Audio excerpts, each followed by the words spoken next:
You wanted to see me, Doctor? Yes, come on in, Dot. Have a seat.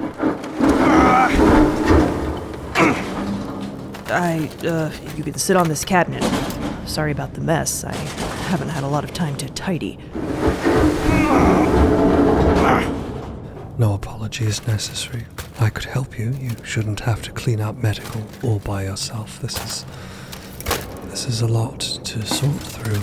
Yeah, crash landing sideways wasn't great for medbay organization, that's for sure. But clean later, check up first. Mist swirls around the shores of the little viridian green island.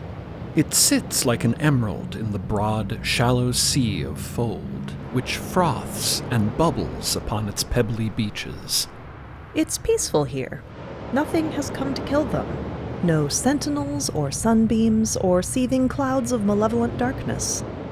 The ship has been instructed to turn upright again, and it now perches in its customary orientation, its lowermost point just piercing the island's moss like an obsidian knife pressing into a green pincushion.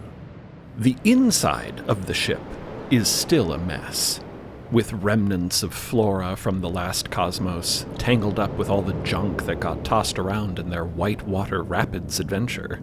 The crew have been, to the best of their ability, following Dr. Rawfield's directive to rest. They may explore their immediate surroundings to their heart's content, but there will be no further zooming around in the ship until certain determinations have been made. One by one, she has taken them aside for private checkups. Even Steve, whose anatomy she barely understands and whose personality she finds repellent. She is a professional. Overall, physically, the crew is doing passably well, though tension is certainly taking its toll. Cleo's nails are bitten down to the quick, Felix messed up his neck, Mickey's been struggling with insomnia. Inconvenient, but all understandable and addressable problems.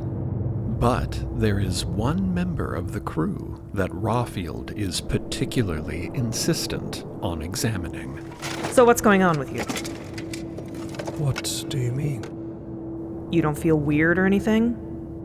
Not particularly. What do you feel like? Fine. Really? Yes. Dot, you're dead.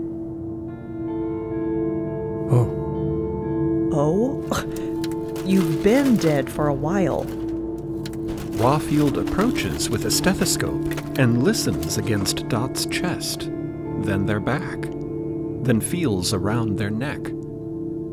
She eyes Dot knowingly. You have no heartbeat. Your body temperature is cadaverous. You're starting to show very early signs of decomposition. You're not breathing. Oh, right. They resume breathing. Oops. No, you don't have to breathe on my account. I know it's performative. But I can't talk unless I do it. Right, and unless you're talking, you don't seem to breathe unless I remind you. You gotta get better about that unless you want everyone to start noticing. You haven't been concerned about this? Being dead doesn't bother you? Dot peers at their cold, colorless hands as Rawfield pokes at them with a few more instruments. No, it doesn't. I don't feel bothered. I don't feel... Rawfield is taking a blood sample. Dot doesn't even blink at the prick of the needle. You don't feel anything at all. Dot gazes at her neutrally. No, Nothing. nothing. Silence. Stillness. An absolute dead calm. The granddaughter's mind is as dark and silent as the cenobium. They think no thoughts. They feel no feelings. Their consciousness is a void of total quietude, vacant tranquility, peace. It's kind of everything they always wanted. Rawfield gives them a long, piercing look. Dot, we were all afraid you were going to die. But not like this. Were you expecting this? No, I had no idea this was possible. I suspect the transition between cosmoses had something to do with it. I did, after all, expect to die, and now here I am. Dot peers at Rawfield searchingly. Have you ever seen anything like this? Rawfield is quiet for a moment.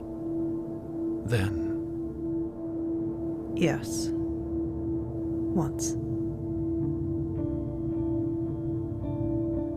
When I was a trust medic many years ago, I treated someone who underwent something they should not have been walking and talking after going through, let's put it that way. And yet, like you, they somehow were. I had to remind them to breathe, too. That's all I should say. The doctor is peering at Dot's blood sample under a microscope. Your blood is breaking down after death, but otherwise it's not unusual. You don't have any, obscure blood diseases you're aware of? Dot shakes their head. No. Interesting. Rawfield turns from the microscope and peers at her deceased patient. You're a different kind of case, then. A momentary silence in the infirmary as Rawfield ponders the cryptic condition of the undead acolyte.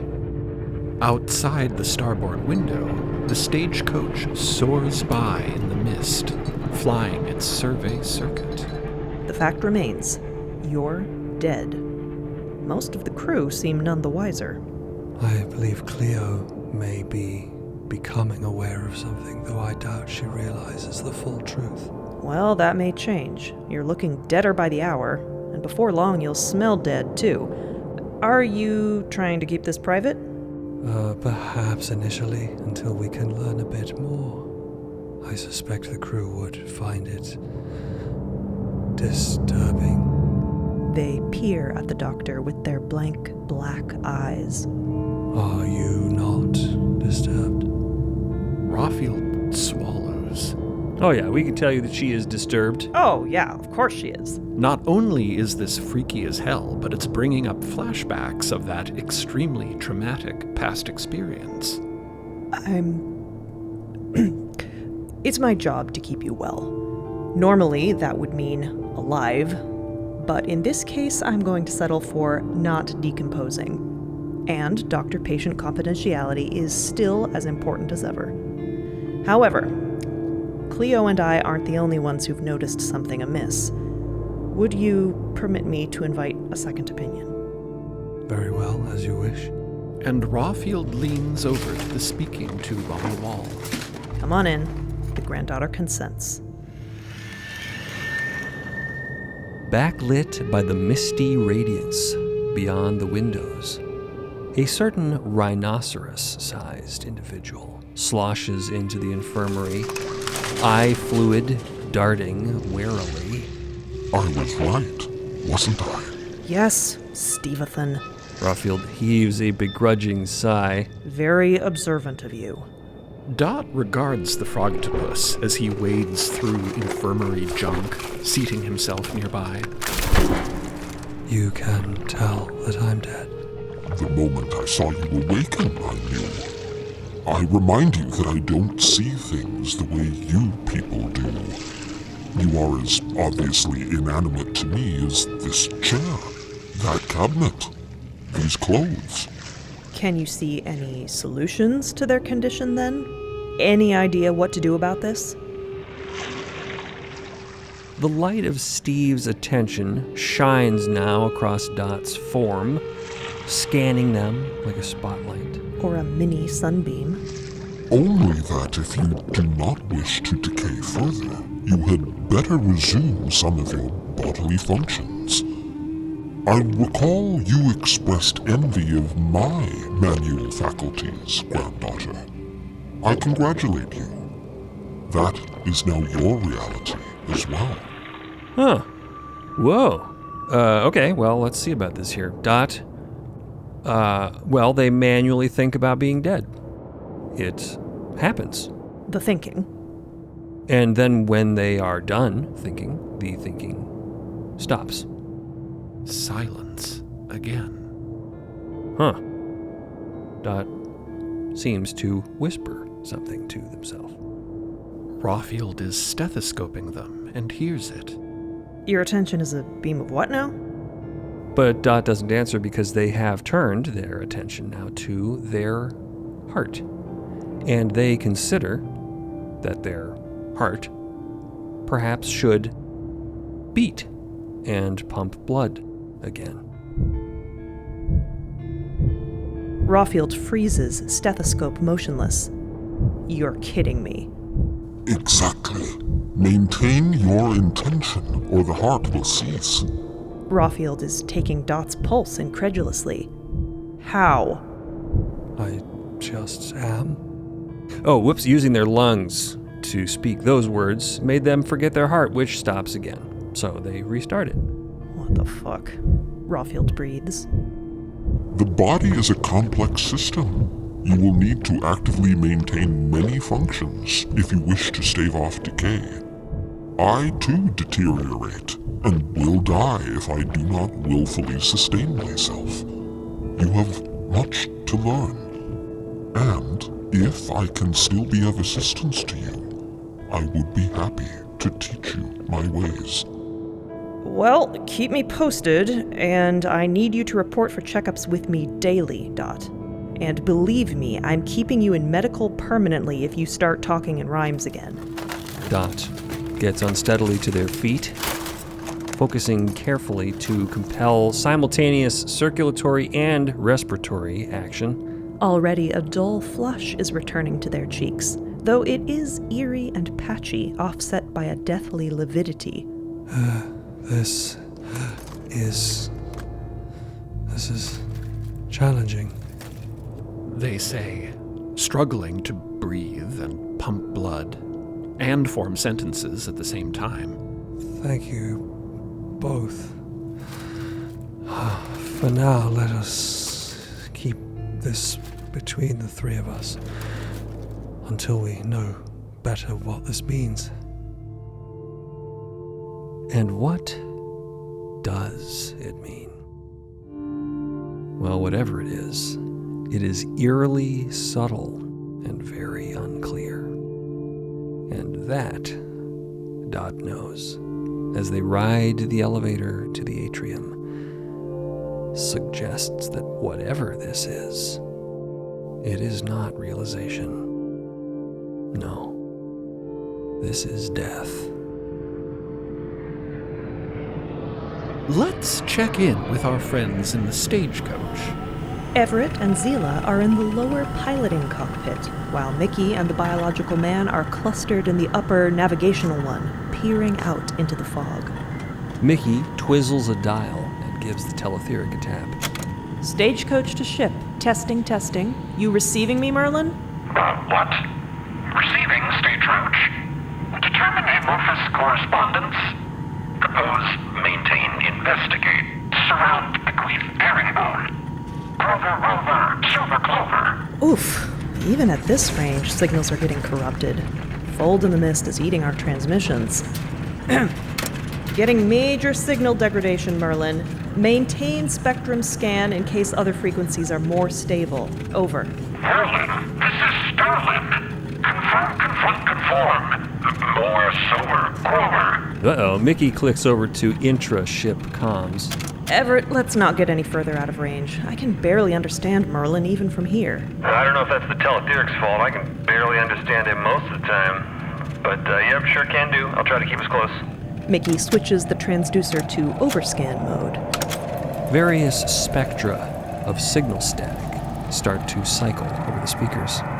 If we can barely communicate with the ship, I'm not hopeful we'll pick up anything further afield. I don't think we're anywhere near civilization, but even if we were, I doubt I could receive a clean signal through all this fold. The biological man, leaning here on the back of Mickey's navigation chair, peers at the inscrutable communication instruments. Nothing at all. Teletheric or priathic? Nothing but pure background noise, no.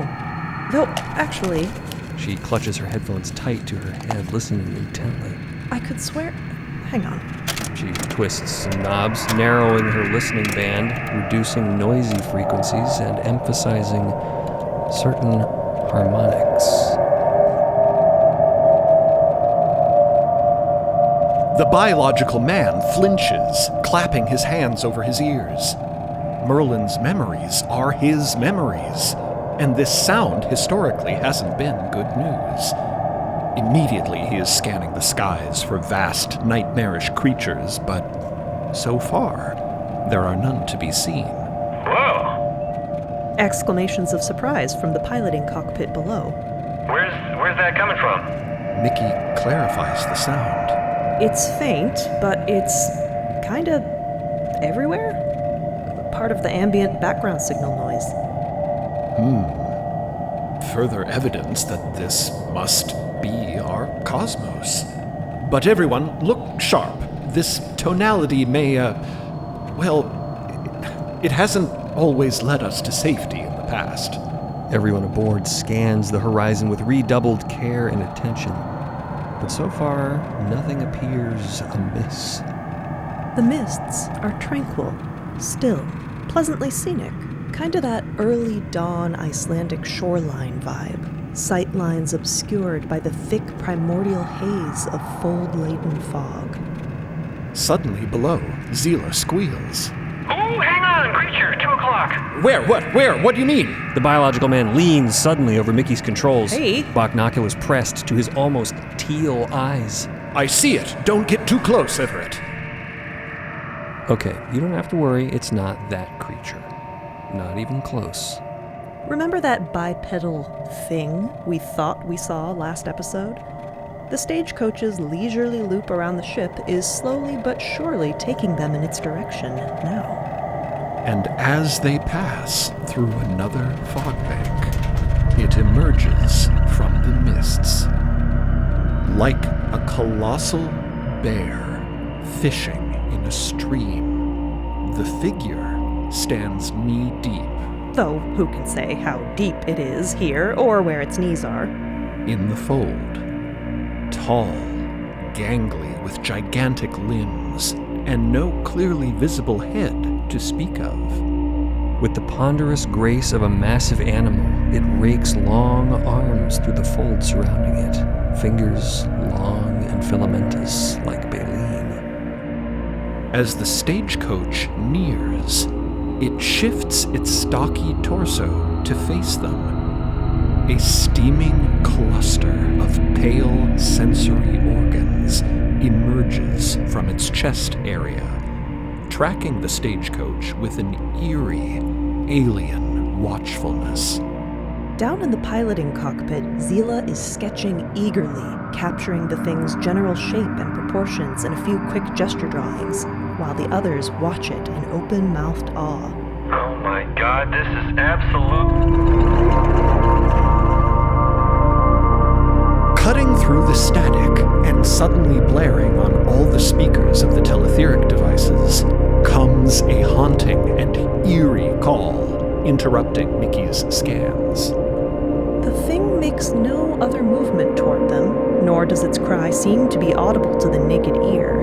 Again, over the teletheric, distant and uncanny calls echo in response, emerging from the fog all around them.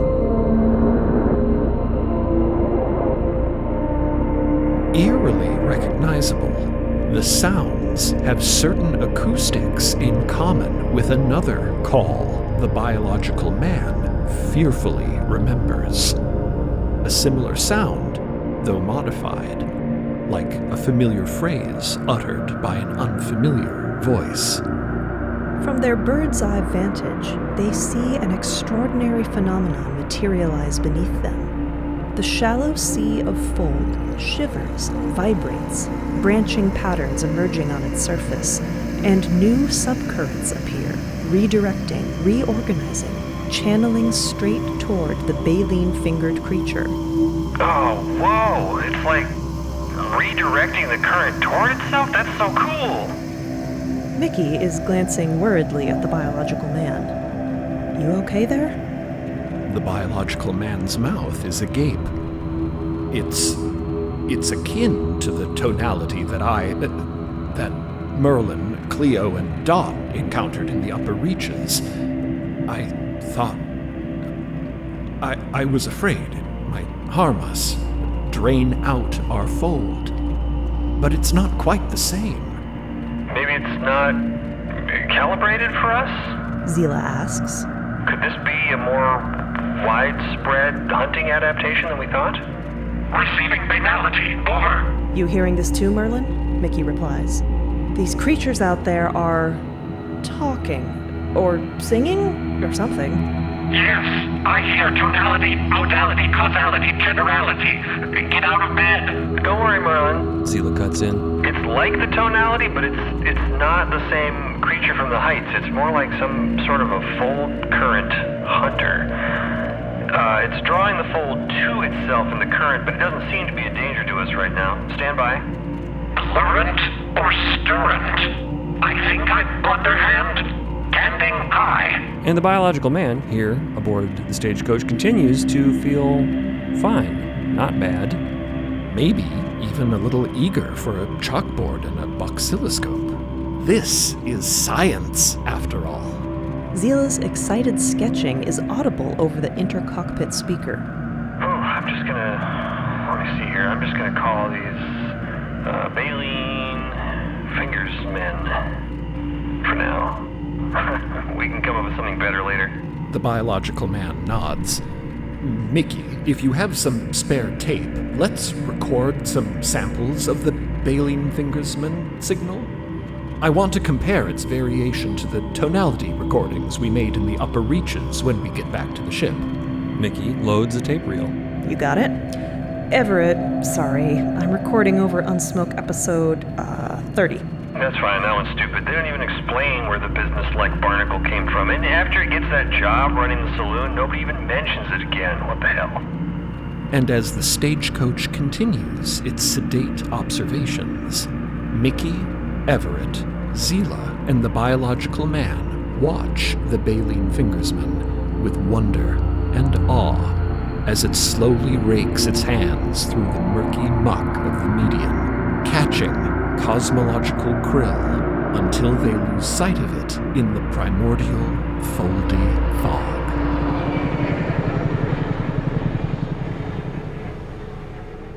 On the dark, pebbly beach, not far from the ship, Cleo is attempting to groom Omelet's fur.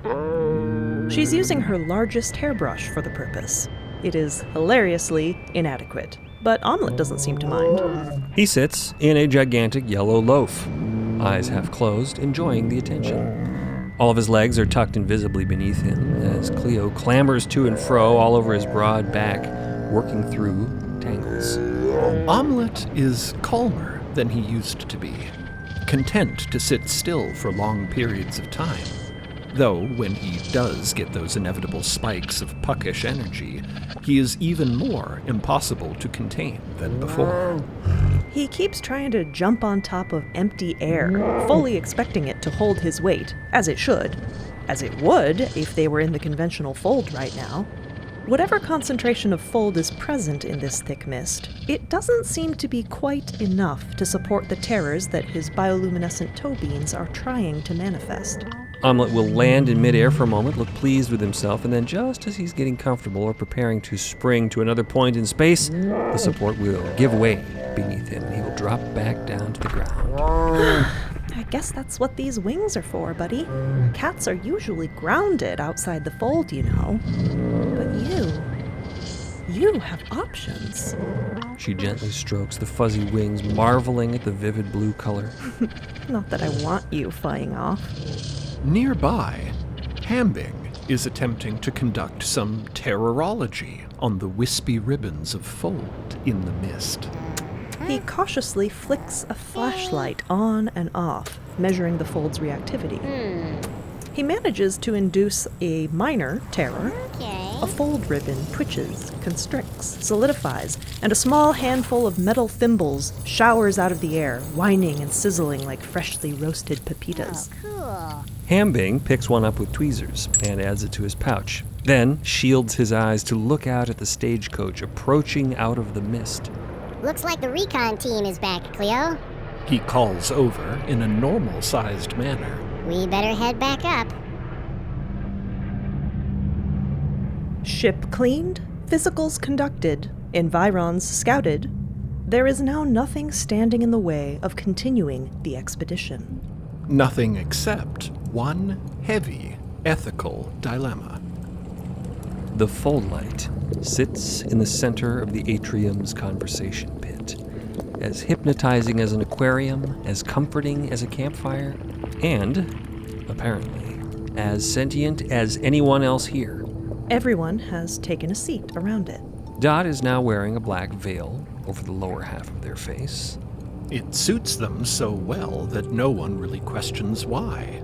It's a cool fashion choice for an acolyte of the Mothers. It also makes the, deadness less noticeable. Merlin and the biological man are sitting with the fold light squarely between them, mostly blocking their view of one another. Try this the next time you don't want to acknowledge someone else's existence. Felix sits midway between them, adjusting and readjusting his watches, looking even more sour than usual. Cleo is picking yellow fur out of her hairbrush. Omelette loafs comfortably behind her bench, grooming his antenna. It's not as though using people is inherently wrong. Oh? Rawfield glares at him from under half-lowered eyelids. Depends entirely on what you use them for.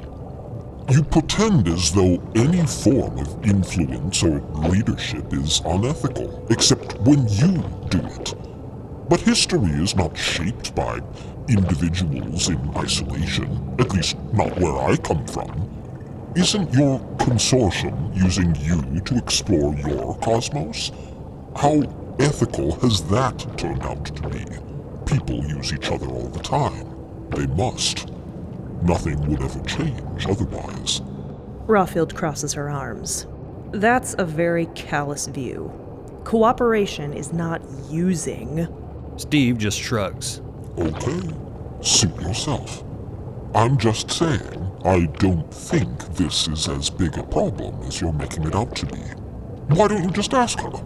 Her? Very well, it. Now who's callous? Oh yeah, Ripley, you weren't here for that. Zila leans over to the doctor. Steve thinks the fold light is hot.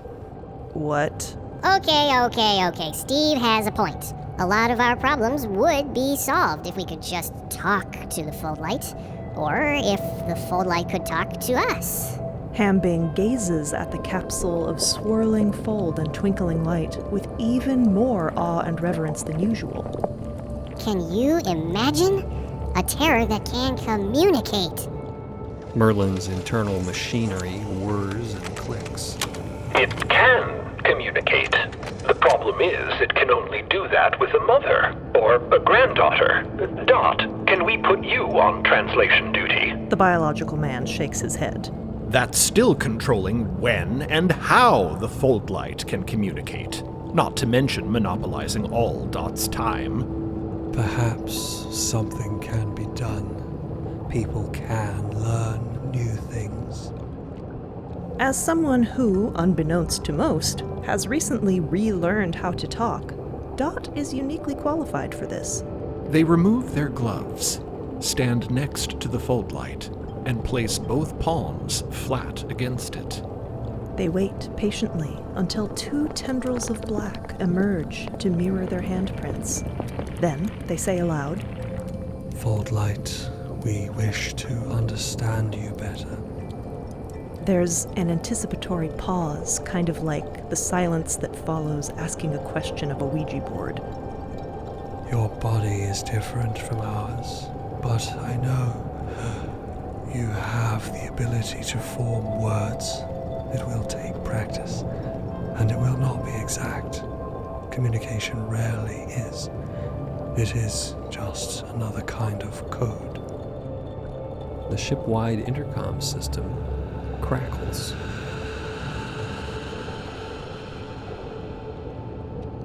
Holy shit, it's working. Felix shrinks down in his seat.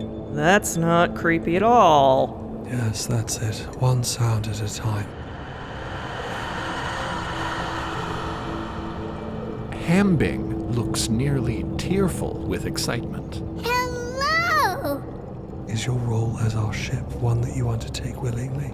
We do not wish to force you into servitude.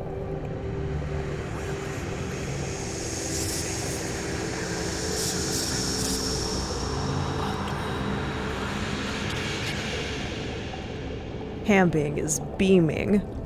That sounds like a yes? But is that just what it was programmed to want? That's an entirely different can of worms. We're all programmed to want something. I guess you would know, wouldn't you?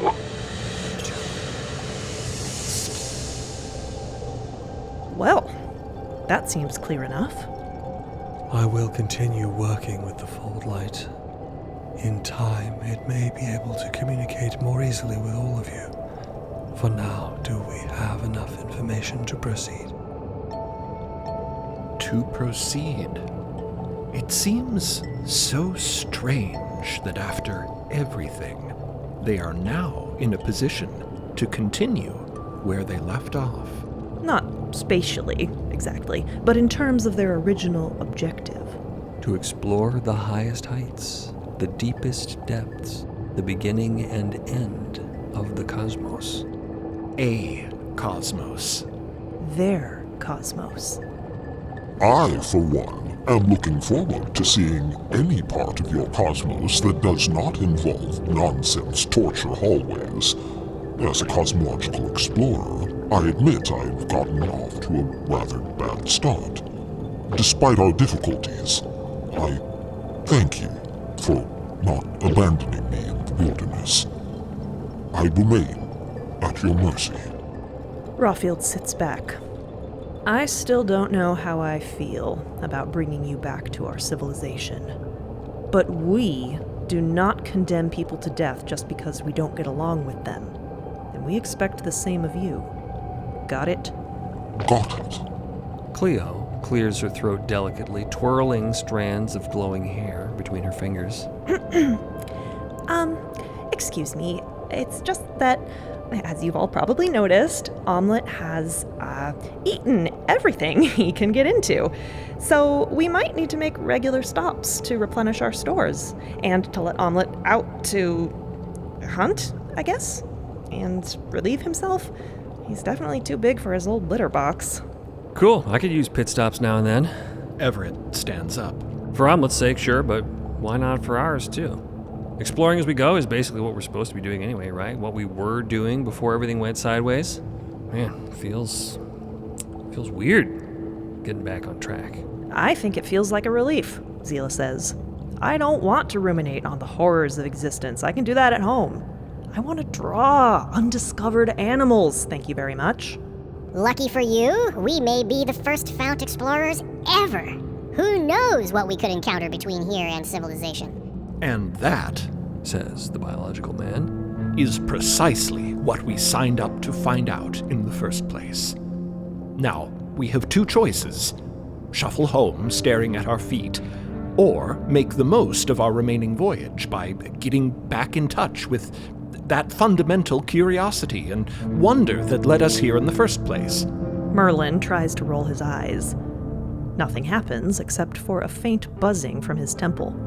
We may have been bruised and battered, but we're not beaten. We stand now in the very headwaters of our reality, the rude wilds of our very home. Our bold and indefatigable spirits compel us forward once more. What better time than now to... Felix taps him with his foot. Hey man, don't give a speech.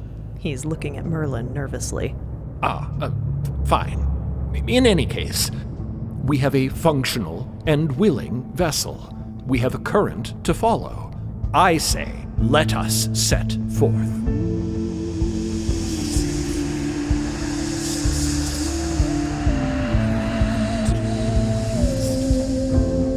Everett gives the Fold Light a pat That's right, buddy. Set a course for that away somewhere. And with that, the ship of the Cosmological Consortium rises from its mossy perch, points its prow down current, and soars into the primordial mists.